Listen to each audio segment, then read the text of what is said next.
This is a 1970 Camaro. I bought it, and I still don't know what's in it. When I found this car, the previous owner gave me one thing: the keys. No engine history, no receipts, no explanation for what had been done to it, what had been changed, or why. Just a 56-year-old machine sitting in front of me with a story it wasn't ready to tell. This video is the full day one walkthrough. What I found when I started looking, what had already been done, and some of it well, and what's still waiting to be fixed. Now, let's start with the good news.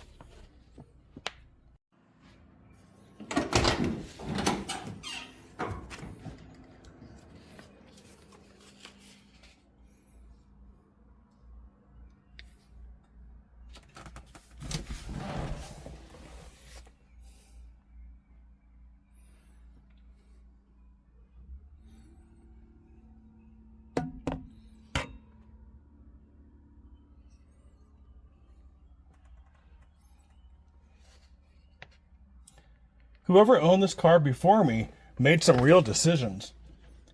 The kind that take time and money.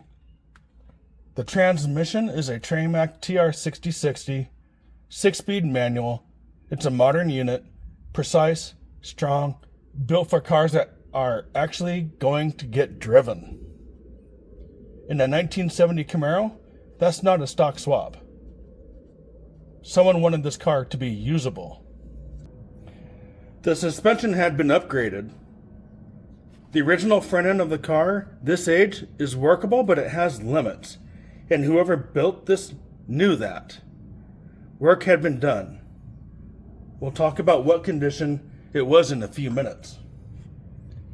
The car runs, it drives, and its baseline before anything I've touched, it started and it moved under its own power. For an unknown car, that mattered. And then there's the engine. I don't know what this engine is. I know it's a V8. I know it's been modified. I can see that. But the history, what it was when it left the factory, what's been changed since then, what kind of output it's actually making right now, none of that came with the car. It's not a minor gap in the paperwork.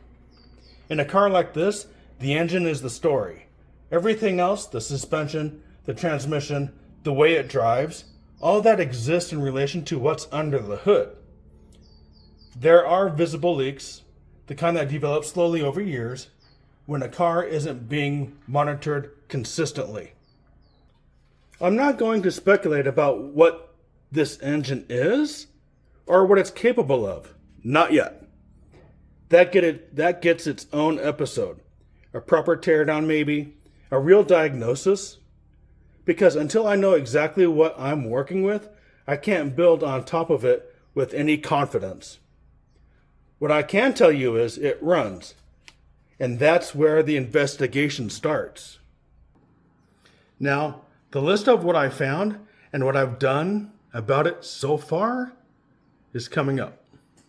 The coilovers were broken, not worn. Broken.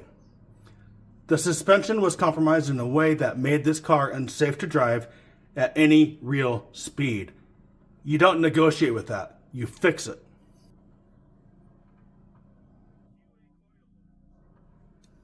The car sits correctly now.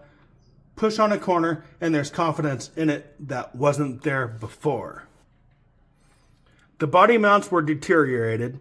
On a car this age, bad body mounts aren't just a comfort issue. They affect structural rigidity, door alignment, how the whole car carries itself. They were replaced. It's one of those repairs that doesn't photograph well and nobody notices until you've driven a car before and after. Then you feel exactly what it does. The powertrain was misaligned. The crossmember under this car was incorrect for the TR6060. However, Did the transmission swap use the wrong piece and didn't correct it? Maybe. Everything downstream of a misaligned drivetrain carries that error forward. The drive shaft angle, the mount stress, the wear patterns, all of it. That's not something you defer. Correct crossmember in, the drivetrain is where it needs to be. The differential was leaking at the cover gasket, slowly and steady.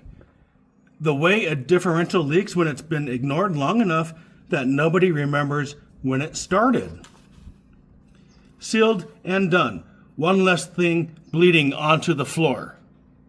The exhaust needed to go. Between the age, the misaligned drivetrain, and everything else going on underneath this car, new exhaust was part of getting this car to a baseline I could trust. New exhaust, the car sounds the way it should now.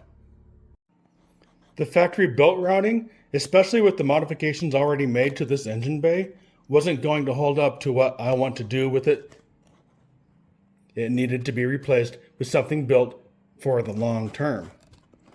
A front mount serpentine drive kit, clean routing, proper tension, built to run accessories reliably.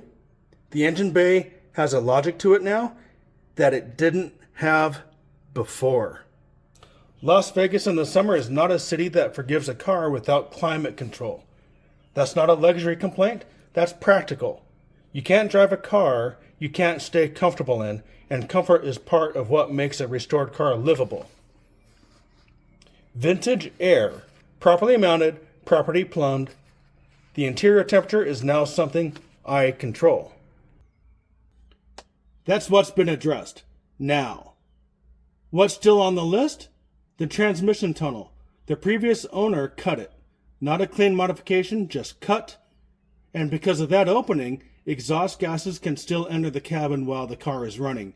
Carbon monoxide doesn't announce itself. You just get tired, and eventually you don't. That gets sealed properly. It's not optional. Now, inside the car, the driver door, it's misaligned.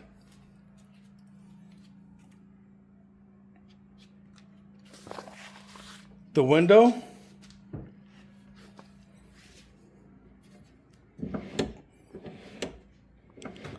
slides back and forth in its channel.